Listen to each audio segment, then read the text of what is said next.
లోయ, లోయ్.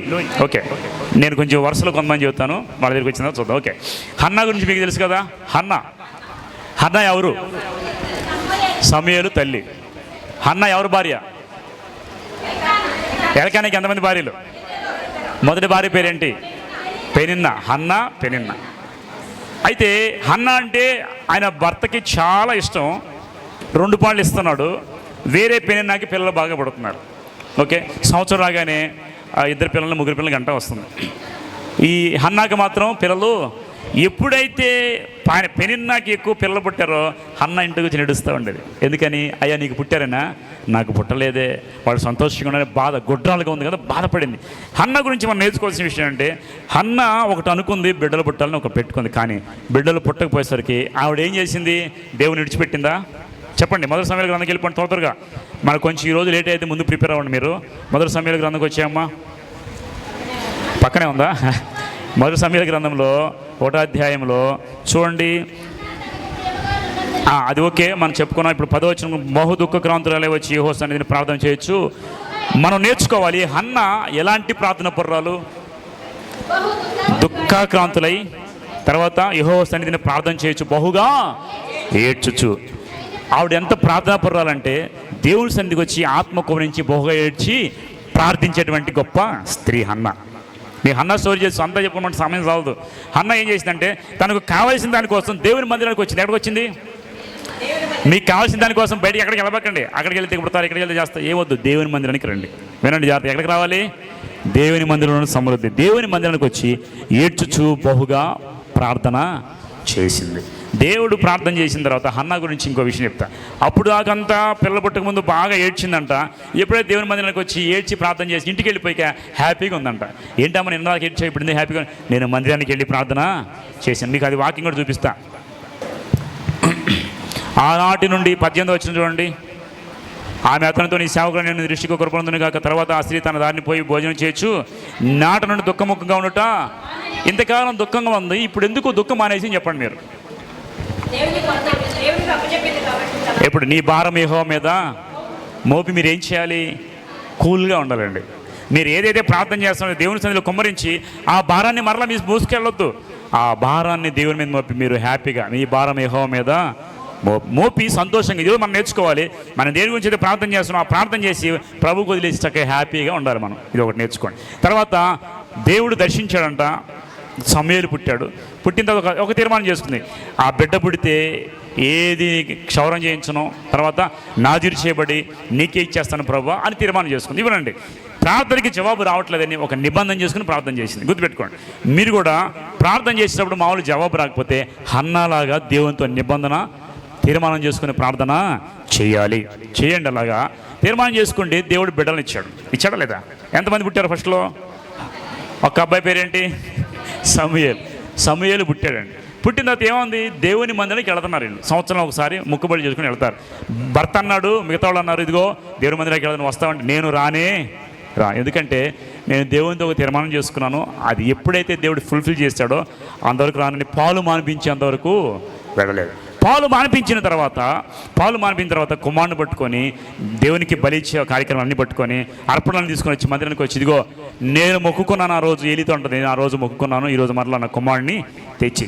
పాలు మానిన పిల్లవాడు అంటే ఇక్కడ ఎంతమంది ఉన్నారు? చిన్నపిల్లలు ఉన్నారా? వీళ్ళందరూ పాలు మానేసి సంవత్సరాలు అయిపోయింది నాకు తెలిసి, అవునా కదా?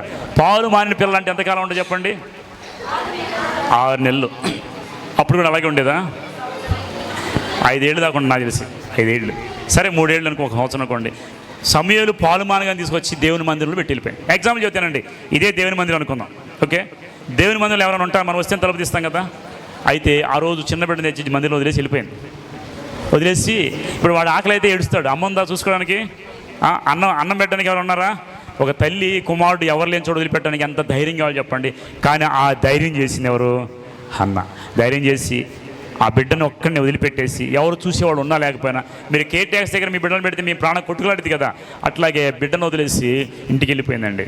ఆ స్త్రీకి ఎంత గుండె ధైర్యం కావాలంటే ఒకటే మాట, నా దేవునికి నేను తీర్మానము చేసుకున్నాను, నా తీర్మానం నేను నెరవేరుస్తాను అని దేవుని దగ్గర తీర్మానం చేసుకొని చక్కగా ఆ బిడ్డను విడిచిపెట్టి సంవత్సరానికి ఒకసారి వచ్చి ఆ బిడ్డకి కావాల్సిన కొనిపెట్టి దేవుని మందిరంలో పెట్టింది. మందిరంలో పెట్టగానే ఆ రోజు రాత్రే సమూయేలు దేవుని స్వరం విన్నాడు. అవునా కదా? తల్లి చేసిన త్యాగము కుమారుని గొప్ప ప్రవక్తగా చేసింది. అమ్మ, మీ బిడ్డలు మీరు నా కుమారుడు ఇంజనీర్ అవ్వాలి, డాక్టర్ అవ్వాలి, యాక్టర్ అవ్వాలి, కోటర్ అవ్వాలి అని చెప్పి అనుకోకండి. మీ బిడ్డలను చాలా గొప్పగా చేయాలనుకోవచ్చు, కానీ నీ బిడ్డలు దేవునికి ఉపయోగపడే వారిగా చేయండి.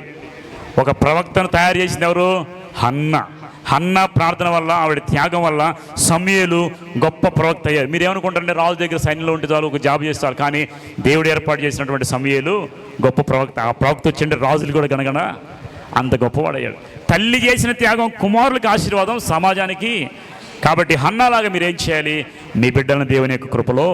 ఇప్పుడు ఏం నేర్చుకున్న హన్నా గురించి చెప్పండి. హన్నా ప్రార్థనలో పట్టుదల కలిగి దేవుని సన్నిధిలో భారం తీర్చి సంతోషంగా ఉంది. ఏదైతే మొక్కుకుందో ఆ మొక్కుని తీర్చుకున్న తర్వాత హన్నాకి దేవుడు మరలా ఎంతమంది పిల్లలు ఇచ్చాడు చెప్పండి? చదవండి, మీకు అర్థమవుద్ది. యెహోవా హన్నాను దర్శింపగా 2:21 గర్భవతి 3 కుమారులు 2 కుమార్తెలను కనెను. అయితే బాలుడు సమూయేలు యెహోవా సన్నిధిని, బాలుడైన సమూయేలు ఎక్కడ ఎదుగుతున్నాడు? సమూయేలు ఒక్కడే కాదు, తర్వాత ఇంకా కుమార్తెలు పుట్టారు, వాళ్ళని చక్కపింది. ఒక్కటిస్తే దేవుడికి ఎంతమంది ఎన్ని ఇచ్చాడు చూడండి? 5 ఇచ్చాడండి దేవుడు. అర్థమవుతుంది మీకు? కాబట్టి జాగ్రత్తగా హన్నాలాగా మనం కూడా త్యాగం చేయాలి, హన్నాలాగా ప్రార్థించాలి. ఓకే, నెక్స్ట్ ఇంకొక వ్యక్తి గురించి చెప్తా. హన్నా లాంటి కుమారుని పెంచిన విధంగా కొత్త నిబంధనలో ఒక స్త్రీ ఉంది. ఆవిడేమో చెప్పండి? దయాప్రాప్తుల నీకు శుభమ. ఎవరు ఆవిడ?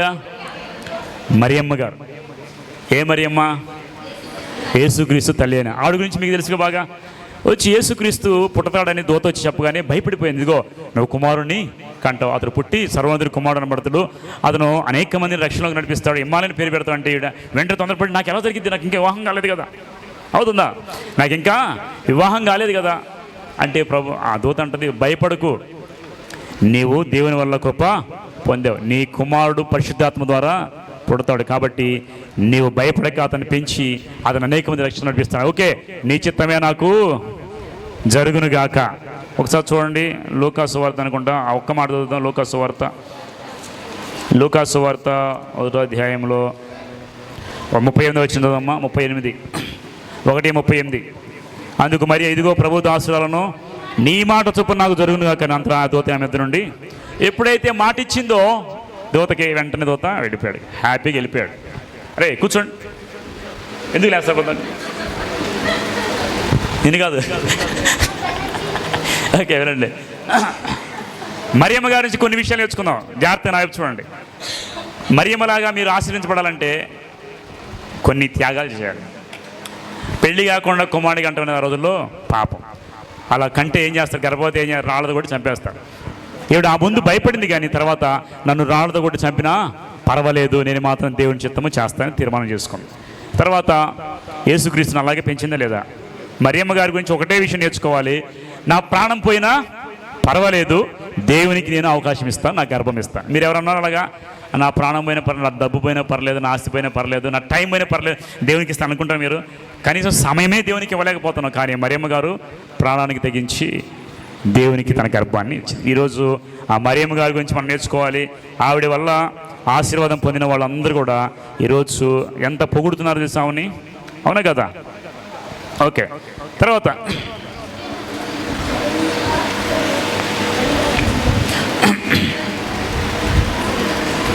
మేరీ మగ్దలేన మరి తెలుసు మీ అందరికీ. చిన్న టచ్ చేస్తా, ఎక్కువ చెప్పట్లేదు దాని గురించి, నేను ముగించేస్తాను త్వరలో.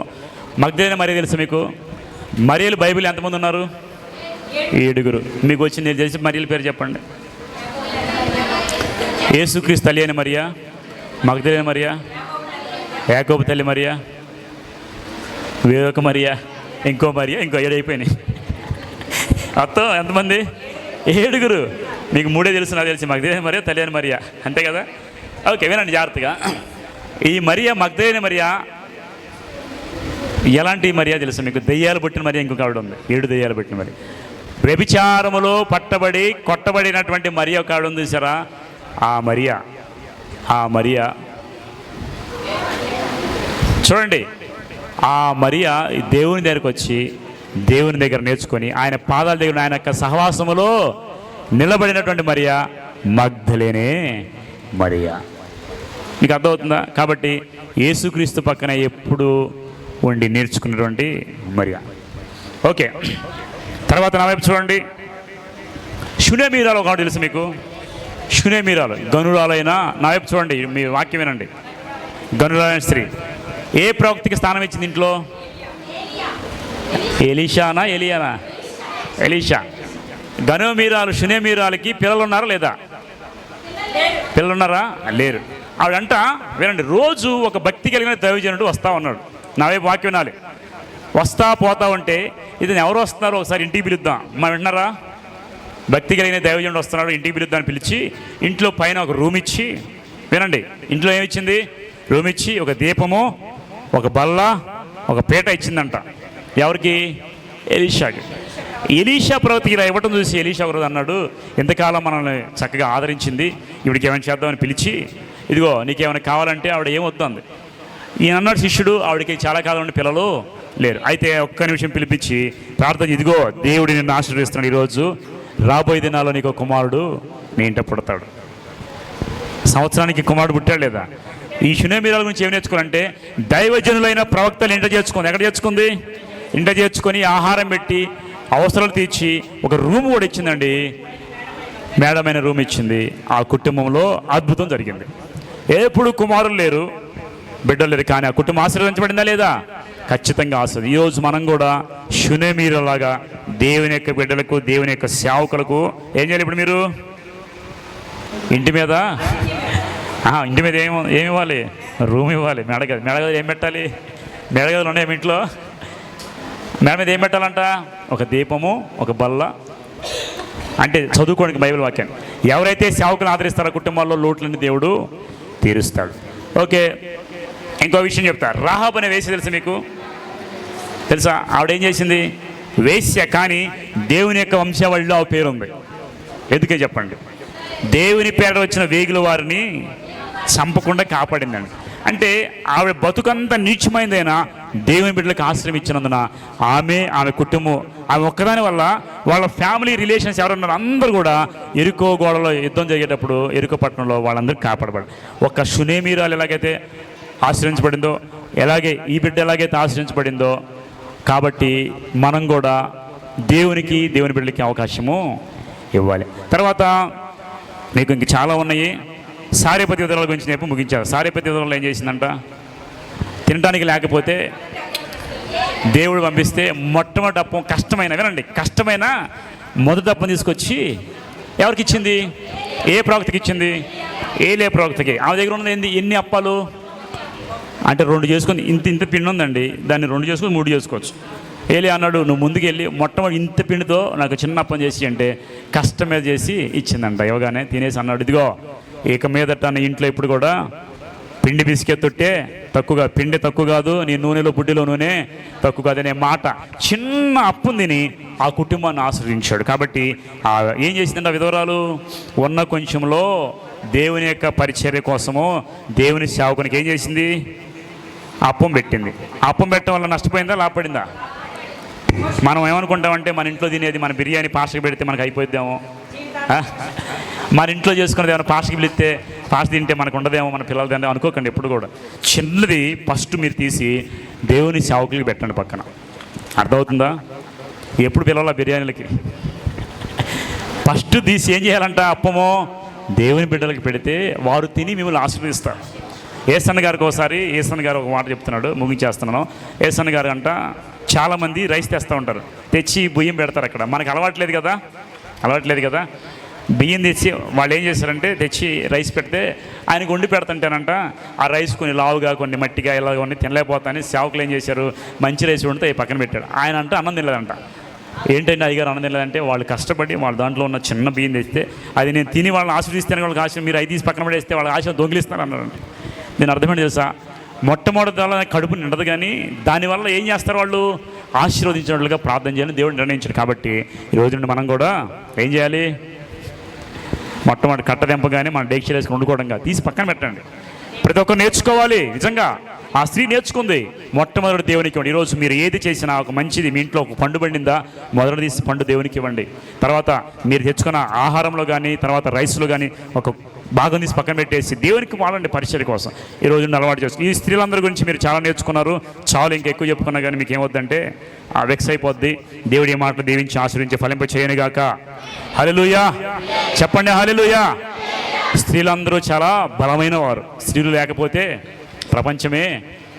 పురుషులు లేకపోతే ప్రపంచం ఉందా? మీరేం ఫీల్ అవ్వకండి, మీరు లేకపోతే వాళ్ళు కూడా. ఇది పొలం అయితే మీరు విత్తనం, రెండు ఉండాలి. ఏది ఎక్కువ ఏది తక్కువ గుర్తుపెట్టుకోండి. ఏది ఎక్కువ కాదు ఏది తక్కువ, దేవుడు ఇద్దరిని తయారు చేశాడు. కాబట్టి ఇద్దరు చక్కగా విధేయులే దేవునికి చక్కగా ఉండండి. ఓకే, దేవుడి మాటలు దీవించి ఆశ్రయించి ఫలింప చేయను గాక. ఓవర్ టు మీరు వచ్చేయండి, ఇంకా ఓవర్ టు ఆర్గనైజర్ అరుణాంటి గారు. ఈరోజు కొంచెం లేట్ అవుద్ది, మీరు టైం చూసుకోవద్దు, చక్కగా సంతోషంగా ఉండండి దేవుని సన్నిధిలో. ఓకే,